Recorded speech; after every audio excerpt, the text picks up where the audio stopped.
بسم الله الرحمن الرحيم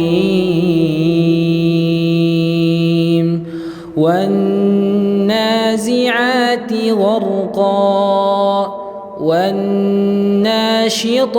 نشطا والسابحات سبحا فالسابقات سبقا فالمدبرات أمرا يوم ترجف الراجفة تتبعها الرادفة قلوب يومئذ واجفة أبصارها خاشعة يقولون أئنا لمردودون في الحافرة أئذا كنا عظاما نخرة قالوا تلك إذا كرة خاسرة فإنما هي زجرة واحدة فإذا هم بالساهرة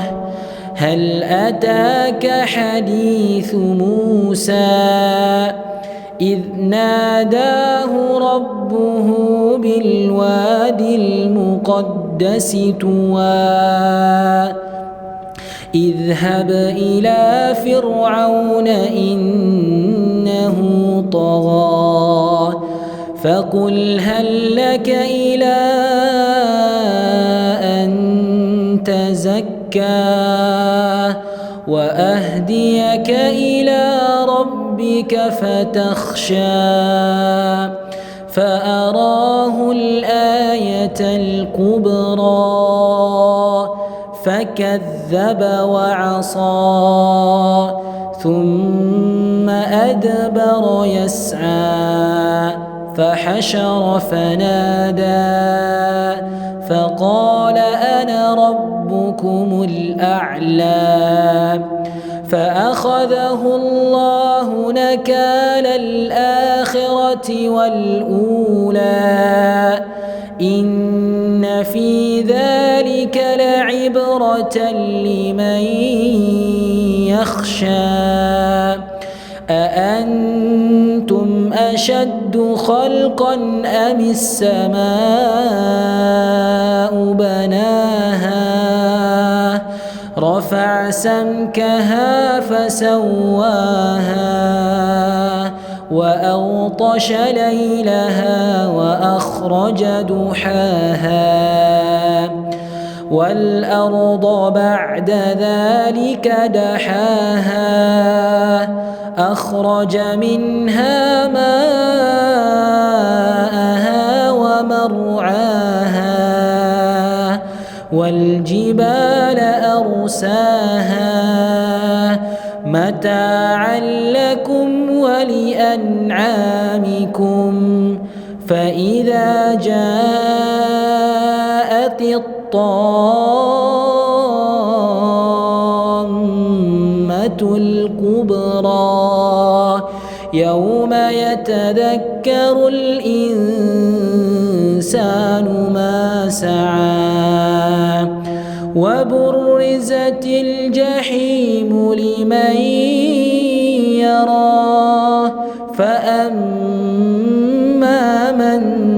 طغى وآثر الحياة الدنيا فإن الجحيم هي المأوى وأما من خاف مقام ربه ونهى النفس عن الهوى فإن الجنة هي المأوى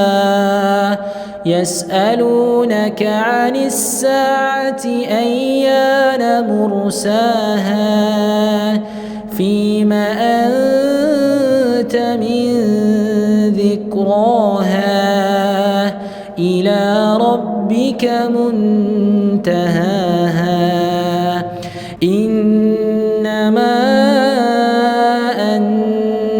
منذر من يخشاها كأنهم يوم يرونها لم يلبثوا إلا عشية أو ضحاها.